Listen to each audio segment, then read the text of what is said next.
ನಮ್ಮ ಪ್ರೀತಿಯ ಹಸ್ತದಿಂದ ಹಾಗೂ ಇರ್ತಕ್ಕಂಥ ಎಲ್ಲ ಗಣ್ಯಮಾನ್ಯರ ಒಂದು ಸಹಕಾರದಿಂದ ದೀಪ ಸರ್ ಈ ಕಡೆ ನೋಡಿ ಸರ್.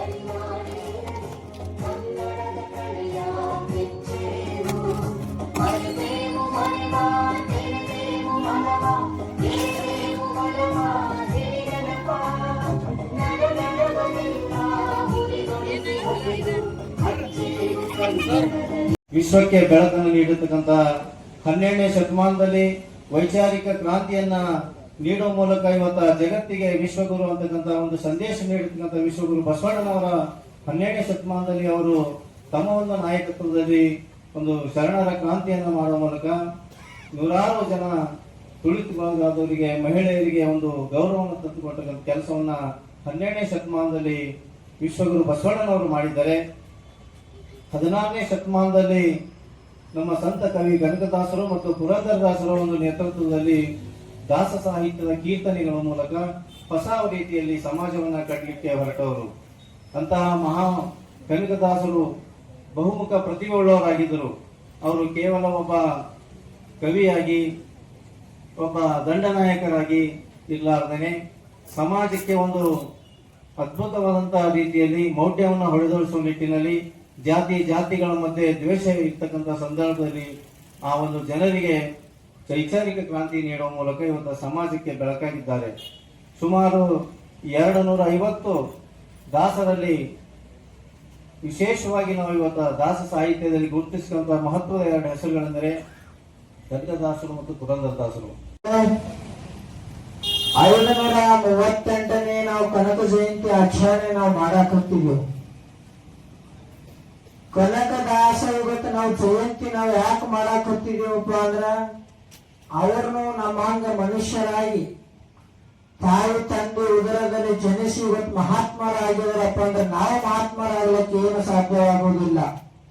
ಎಲ್ಲರಿಗೂ ಸರಳವಾಗಿರ್ತಕ್ಕಂಥ ದಾರಿಗಳನ್ನು ತೋರಿಸಿಕೊಟ್ಟಿರ್ತಕ್ಕಂಥ ಮಹಾತ್ಮರು ಇವರು.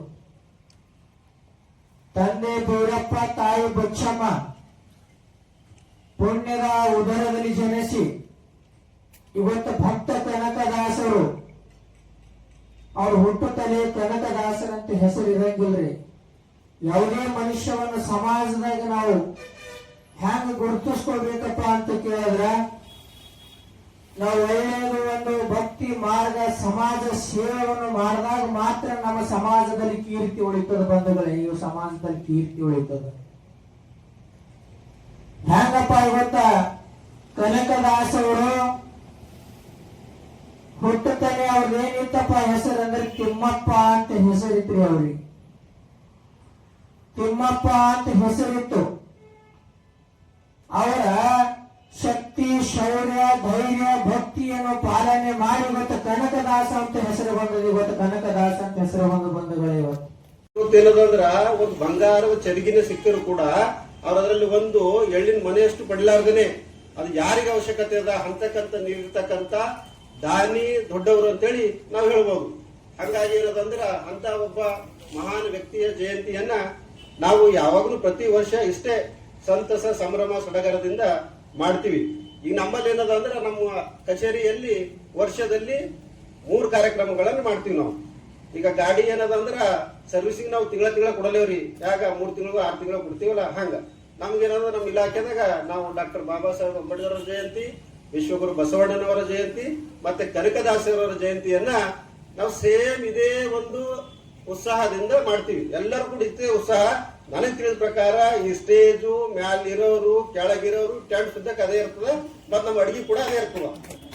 ಬರೀ ಕೇಳ್ತೀವಿ, ಜಯಂತಿ ಬಂದಾಗ ಆಚರಣೆ ಮಾಡ್ತೀವಿ, ಮರುದಿವ್ಸ ಸಾಯಂಕಾಲ ಆಗಿನ ನೆನಪಿತ್ತು. ಅದಕ್ಕೆ ದಯವಿಟ್ಟು ಮಹಾತ್ಮರು ಇವತ್ತಿನ ದಿವಸ ಎಷ್ಟು ಕಷ್ಟಪಟ್ಟರ. ಹಿಂದೆ ಇವತ್ತು ಯಾವುದು ಸ್ವಾತಂತ್ರ್ಯ ನೀವು ದಿನಾಚರಣೆ ನೋಡಬಹುದು. ಇವತ್ತು ಸ್ವತಂತ್ರ ದಿನಾಚರಣೆ ಮಾಡ್ತಾ ಹಿಂದೆ ಸ್ವತಂತ್ರ ಸಲಕ ಎಷ್ಟು ನಾವು ನಮ್ಮ ಹಿರುಗಳು ಎಷ್ಟು ಕಷ್ಟಪಟ್ಟರ ಎಂಬುದನ್ನು ನೀವು ಎಲ್ಲರೂ ನೋಡ್ಬೇಕು.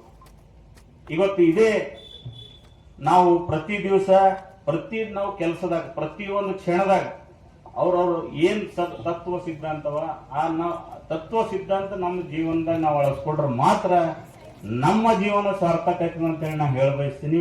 ವತಿಯಿಂದ ಹಾಗೂ ನಮ್ಮ ಕನಕ ಉತ್ಸವ ಸಮಿತಿಯಿಂದ ತಮ್ಮೆಲ್ಲರಿಗೂ ಧನ್ಯವಾದಗಳು ತಿಳಿಸುತ್ತೇನೆ. ಅದೇ ರೀತಿಯಾಗಿ ಈ ಕಾರ್ಯಕ್ರಮದ ಕೇಂದ್ರ ಬಿಂದುಗಳು ತಾವಿರುವುದರ ಕಾರ್ಯಕ್ರಮ ನಡೆಯಲ್ಲ. ತಮ್ಮ ಅಮೂಲ್ಯವಾದ ಸಮಯ ನೀಡಿ ತಾವೆಲ್ಲರೂ ಬಂದಿದ್ದ ಕಡೆದು ತಮ್ಮೆಲ್ಲರೂ ಕೂಡ ನನ್ನ ಹಾಗೂ ನಮ್ಮ ಕನಕ ಉತ್ಸವ ಸಮಿತಿ ವತಿಯಿಂದ ತಮ್ಮೆಲ್ಲರಿಗೂ ಅಭಿನಂದನೆಗಳನ್ನು ಸಲ್ಲಿಸುತ್ತೇನೆ. ಈ ಕಾರ್ಯಕ್ರಮ ಇಲ್ಲಿಗೆ ಮುಗಿತದೆ. ಈಗ ಪ್ರಸಾದ